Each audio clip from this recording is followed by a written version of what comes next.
देखिए, कोहलर की insight learning यानी सूझ का जो सिद्धांत है, वो व्यवहारवादी विचारधारा जो कि स्पेशली थॉर्नडाइक का जो ट्रायल एंड एरर थ्योरी था, उसका एक काउंटर पार्ट है। मतलब जैसे थॉर्नडाइक ये कह रहे थे कि कुछ भी सीखने के लिए पहले हमें अभ्यास करने होते हैं, प्रयास करने होते हैं और उन प्रयासों में कुछ त्रुटियां होती हैं, उन त्रुटियों को दूर करते करते ही कोई व्यक्ति कुछ सीखता है। तो कोहलर इसके विरोध में ये कहते हैं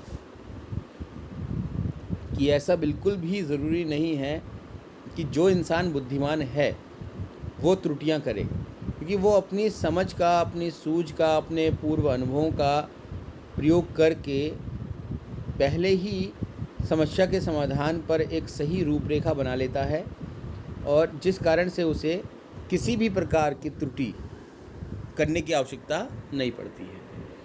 और यही बातों को समझाते हुए कोहलर ने ये सिद्धांत दिया है जिसको हम सूझ का सिद्धांत कहते हैं। आप देख सकते हैं कोहलर का पूरा नाम वोल्फगैंग कोहलर है। इससे पहले के तीनों सिद्धांत व्यवहारवादी सिद्धांत थे, जिसमें आपने थॉर्नडाइक, पावलोव और स्किनर को पढ़ा, जाना। और अभी अभी आपने जो पुराना पेपर है यूटेट का, उसके 5-7 प्रश्न भी देख लिए, किस तरह से प्रश्न पूछे गए हैं संबंधित, और उन सभी के उत्तर आपने दिए भी। तो चलिए, कोहलर का संबंध किस विचारधारा से है पहले तो ये जान लेते हैं। तो कोहलर को हम गेस्टाल्टवादी मनोवैज्ञानिक के रूप में देखते हैं। अब ये गेस्टाल्टवाद क्या है? गेस्टाल्ट जो टर्म है वो जर्मन लैंग्वेज का है और इसका मतलब होता है एज अ होल या फिर समग्र। क्योंकि व्यवहारवादी, जितने भी व्यवहारवादी हैं, चाहे वो स्किनर हो, चाहे थॉर्नडाइक हो, चाहे पावलोव हो, चाहे वॉटसन हो, उनकी विचारधारा की एक विशेषता ये है कि वो वातावरण के प्रत्येक घटक को बहुत ज़्यादा महत्व देते हैं और वो किसी भी घटना को टुकड़ों में यानी कि पार्ट्स में देखते हैं, जबकि गेस्टाल्टवादी किसी भी घटना, किसी वस्तु को समग्र रूप में लेते हैं। इसको कुछ इस तरीके से समझ सकते हैं आप लोग। अगर एक व्यवहारवादी है तो वो किसी भी पौधे को उसकी root, stem, leaves, fruit, flower, इनमें ऑब्जर्व करेगा सेपरेटली, जबकि एक गेस्टाल्टवादी एक पौधे को एक पौधे के रूप में ही देखेगा। यही थोड़ा सा इनमें डिफरेंस है और ये बहुत बड़ा डिफरेंस भी अपने आप में है, क्योंकि गेस्टाल्टवाद कहीं ना कहीं व्यवहारवाद से खींच करके हमें संज्ञानवाद की ओर लेके जाता है। ठीक है, तो आइए जानते हैं आगे इनसाइट लर्निंग में क्या है। तो इनसाइट लर्निंग में बहुत बेसिक सी बातें हैं, जैसा कि आप लोग जानते ही हैं कि डिटेल डिस्कशन हमारा पहले हो चुका है ऑलरेडी इस पर, तो उसके वीडियोस आपके पास अवेलेबल हैं, आप वहाँ से कवर कर सकते हैं। और ये डिस्कशन हमारा केवल एक रिवीजन के रूप में हम देख सकते हैं, है ना। तो इनसाइट लर्निंग में कोहलर ने अपना जो एक्सपेरिमेंट किया, आप जानते हैं किसी भी सिद्धांत में एक्सपेरिमेंट का बहुत बड़ा महत्व होता है। तो जो एक्सपेरिमेंट इन्होंने किया है वो एक्सपेरिमेंट एक चिंपैंजी पर किया है, क्योंकि इनका मानना था कि व्यवहारवादियों ने, चाहे वो थॉर्नडाइक हो, चाहे पावलोव हो, चाहे स्किनर हो, है ना, इन्होंने क्या किया, इन्होंने सारे के सारे एक्सपेरिमेंट जानवरों पर किए, और ऐसे जानवर जो कि बहुत ज़्यादा बुद्धिमान नहीं माने जाते हैं, जैसे कि थॉर्नडाइक ने बिल्ली पर, पावलोव ने कुत्ते पर और स्किनर ने चूहों और कबूतरों पर। तो उसी क्रम में इन्होंने चिंपैंजी को लिया, क्योंकि वो एक बुद्धिमान जानवर है और चिंपैंजी का नाम सुल्तान था।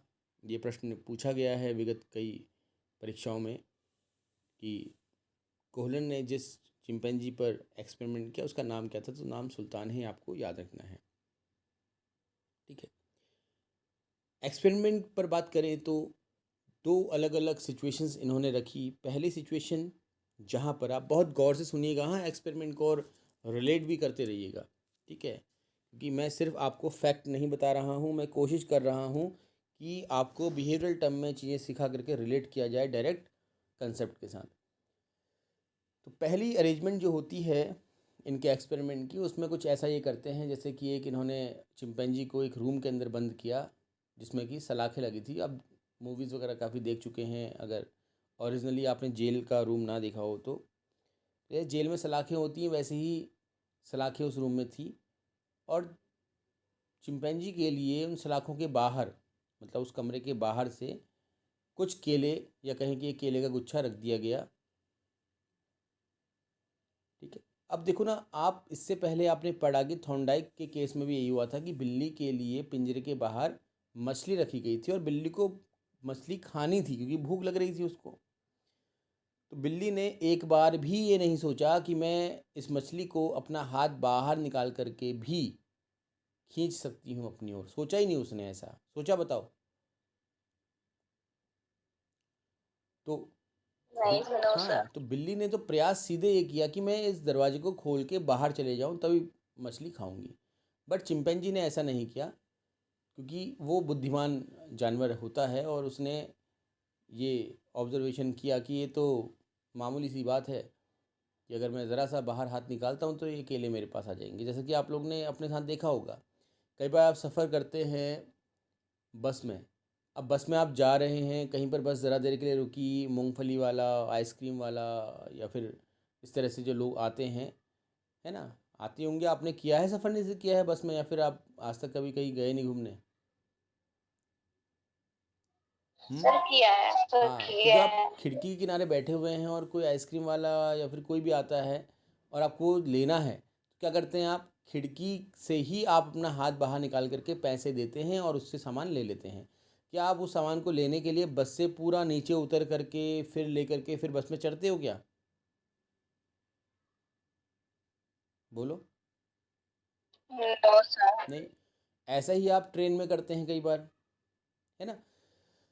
तो क्या कर रहे हैं हम सबसे जो इजीएस्ट तरीका होता है उसका इस्तेमाल कर रहे हैं। वही इस चिंपैंजी ने भी किया। वो भी कोशिश कर सकता था उस दरवाजे को खोलने की, बट ज़रूरत ही नहीं है तो क्यों खोलना है दरवाज़ा, है ना। तो ये उसके बुद्धिमत्ता का प्रमाण हमें मिलता है। सेकंड अटेम्प्ट में क्या किया कोहलन ने कि वो जो केले का गुच्छा था वो उस चिंपैंजी यानी कि सुल्तान की रीच से दूर रख दिया। मतलब कि इतना दूर कि अब चिंपैंजी हाथ पूरा बाहर निकाल ले तब भी वो उस केले तक नहीं पहुंच सकता। तो कोहलर को ऐसा लगा कि क्या पता, हो सकता है कि पहले, अब मेरी बात समझना आप लोग, क्या करना चाहिए था उस चिंपैंजी को? वो पहले अपना पूरा हाथ बाहर निकालता, चेक करता मेरा हाथ पहुंच रहा है या नहीं पहुंच रहा है, फिर जा करके वो अपना हाथ पीछे खींचता और फिर कोशिश करता किसी और तरीके से केले को खींचने की। बोलो हाँ या ना, ऐसे तो करना चाहिए था ना। Yes sir. हाँ। लेकिन क्योंकि उसके पास बुद्धि है तो उसने पहली ही बार में ये ऑब्जर्व कर लिया कि अभी केले दूर रखे गए हैं। जैसे आप अभी अगर अपने घर पे बैठे हुए हैं तो आपके ऊपर पे एक फ़ैन होगा, पंखा होगा। तो क्या कभी भी अपने जीवन में, कभी भी आपने, आज की बात नहीं कर रहा हूँ मैं, कभी भी आपने कभी ऐसा अभ्यास किया कि पहले उछल करके कोशिश की पंखे तक पहुँचने की, नहीं पहुँच पाए, उसके बाद आपने टेबल ली और उसके ऊपर चढ़े और फिर पंखे पर गए? क्या ऐसा किया आपने, या सीधे आपने पहली बार में समझ लिया कि हाँ ये पंखा दूर है और इसके लिए मुझे टेबल की ज़रूरत पड़ेगी, और टेबल भी आपने पहले ही समझ ली कि कितनी बड़ी टेबल की ज़रूरत पड़ेगी? बोलो हाँ या ना।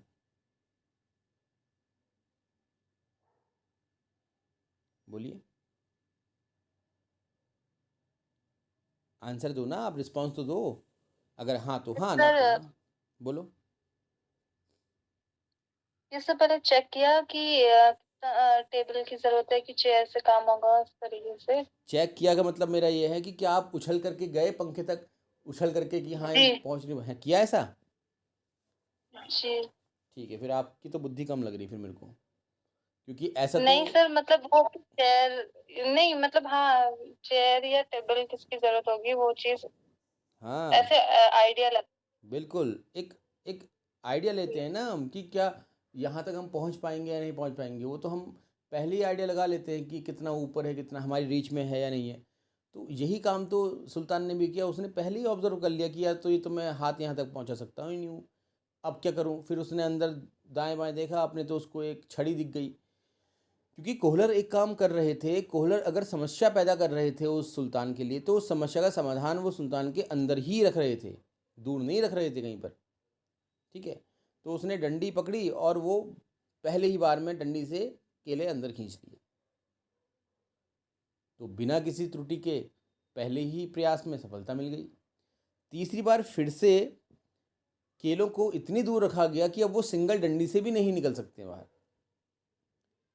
तो अभी भी सुल्तान ने कोई मिस्टेक नहीं की। उसने जो अंदर 2-3 छड़ियाँ पड़ी हुई थी, और छड़ियाँ कुछ इस तरीके से थी कि एक के अंदर एक को हम लगा सकते हैं, तो उसने अटैच किया और केले खींच लिए। तो उसने तीनों ही जो अभ्यास थे बिना किसी त्रुटि के सफलतापूर्ण पूरे किए।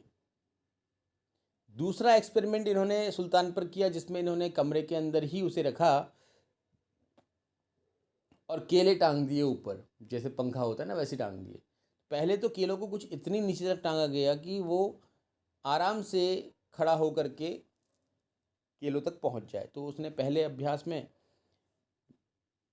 केले आसानी से प्राप्त कर लिए, लेकिन दूसरे बार में क्या किया गया कि केलों की ऊंचाई थोड़ी बढ़ा दी गई।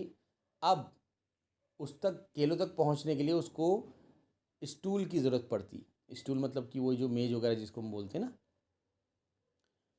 और वहाँ पर 2-3 स्टूल रखे गए। तो ठीक है, तो अभी सुल्तान ने पहले ही बार में ये अंदाज़ा लगा लिया कि ये तो बहुत दूर है केले, अब मुझे एक स्टूल की ज़रूरत पड़ेगी, एक ही स्टूल की ज़रूरत पड़ेगी, ये भी उसने अंदाज़ा लगा लिया। ले आया स्टूल, चढ़ गया उसके ऊपर और केले खींच लिए। अब केलों को तीसरे टाइम में इतनी ऊपर रखा गया कि उस रूम में रखे हुए 3 स्टूलों का प्रयोग करने पर ही केलों तक पहुंचा जा सकता। और स्टूल कुछ ऐसे थे जैसे आप लोगों के घर में होता होगा ना, एक बहुत ही चौड़ी मेज़ होती है, फिर एक थोड़ी उससे कम चौड़ी मेज़ या कुछ ऐसी चेयर वगैरह होती है। तो क्या करते हैं आप, आपकी जो बेड होता है, बेड के ऊपर टेबल रखते हैं, फिर टेबल के ऊपर चेयर रखते हैं, उसके बाद उन पर चढ़ करके आप फैन तक पहुंचते हैं। कई बार जब आपको सफाई करनी हो फैन की, करते हो ना ऐसा, तो उसके लिए भी टेबल्स ऐसे ही रखे गए। एक चौड़ा स्टूल था, उससे नैरो था एक, और उससे भी नैरो। अब यहाँ पर क्या हो सकता था कि वो जो सुल्तान, वो जो जो चिंपैंजी है, वो गलती से नैरो वाला नीचे और ब्रॉड वाला ऊपर रखता और गिर जाता नीचे। बट नहीं, उसने पहली ही बार में बिल्कुल सही अरेंजमेंट किया। पहले सबसे चौड़ा, फिर उससे कम चौड़ा, फिर उससे भी कम चौड़ा रखा, और वो तुरंत ऊपर जा कर के पहले ही प्रयास में सफलतापूर्वक केलों तक पहुंच गया। तो इस प्रकार आप देख सकते हैं कि उसने तीनों अभ्यास में बिना किसी त्रुटि के सफलता प्राप्त कर ली।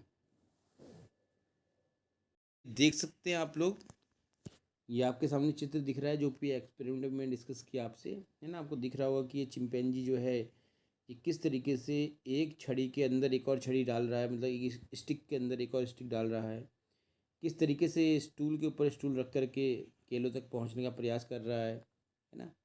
बस यही कुछ एक्सपेरिमेंट थे इनके, जिनकी वजह से इन्होंने ये सिद्ध किया कि बुद्धि का, यानी कि इंटेलिजेंस का अपना बहुत बड़ा रोल होता है हमारी सूझ को, हमारी इंसाइट को विकसित करने में।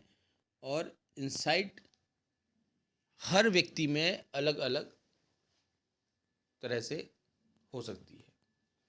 जो लोग बहुत बुद्धिमान होते हैं उनकी जो सूझ होती है वो उतनी ही ज़्यादा या फिर अच्छी होती है, और जो थोड़ा कम होते हैं तो उनकी उतनी कम होती है।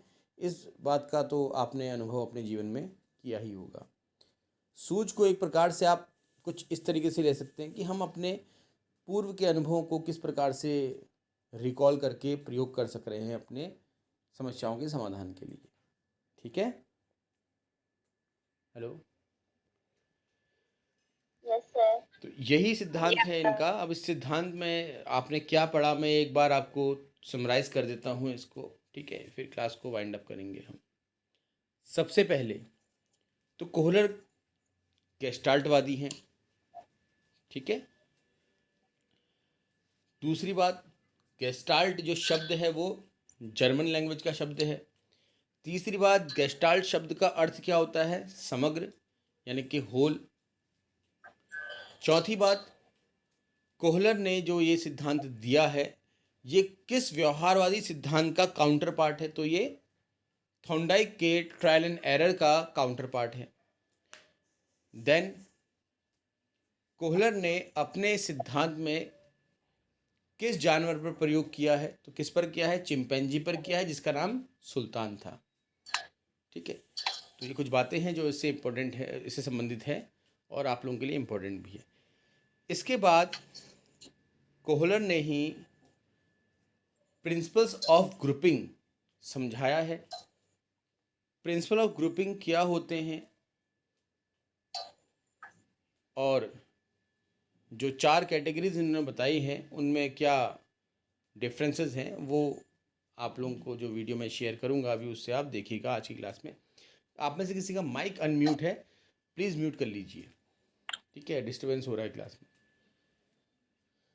तो प्रिंसिपल्स ऑफ ग्रुपिंग में कोहलर ने 4 प्रिंसिपल बताए हैं। पहला प्रॉक्सिमिटी, दूसरा सिमिलैरिटी, तीसरा सिंप्लिसिटी और चौथा है आपका क्लोजरनेस।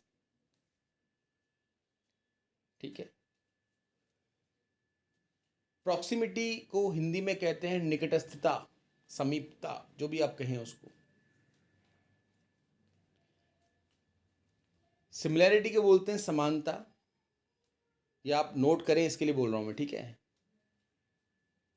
सिंप्लिसिटी को बोलते हैं सरलता और क्लोजरनेस को बोलते हैं निकटता। ठीक, अब बाकी आपको वीडियो मैंने शेयर किया हुआ, उससे आप देखिए और समझिए इसको, फिर कल की क्लास में डिस्कस करेंगे। कल पूछूंगा भी आपसे मैं सब कुछ। ठीक है, तो कल की क्लास में हम एक तो theories of transfer of learning, अधिगम स्थानांतरण के जो सिद्धांत हैं उन पर चर्चा करेंगे, और साथ ही साथ जो कोहलर का सिद्धांत आपको पढ़ाया है, जिस पर मैंने आपको ये होमवर्क दिया हुआ है, इस पर चर्चा करेंगे। इसको आप रेडी करके आइएगा। और 17 से मैथ्स स्टार्ट हो रही है आप लोगों की, है ना? तो कल कोशिश करना आप जितना मैक्सिमम हो सके आपके डाउट्स इसके हैं वो पूछे। और कल की क्लास में भी यूटेट का जो पुराना पेपर है, आज हमने 7 या 8 क्वेश्चन अराउंड किए होंगे, कल हम 7-8 क्वेश्चन और उसके करेंगे। तो आपसे निवेदन है कि जो थ्योरी ऑफ डेवलपमेंट आपको पढ़ाई गई हैं जीन पियाजे वगैरह की, वो सब आप पढ़ के आइए। कल मैं आज मैंने लर्निंग के क्वेश्चंस लिए थे, कल मैं सारे क्वेश्चंस लूँगा आप लोगों के लिए थ्योरीज ऑफ डेवलपमेंट के।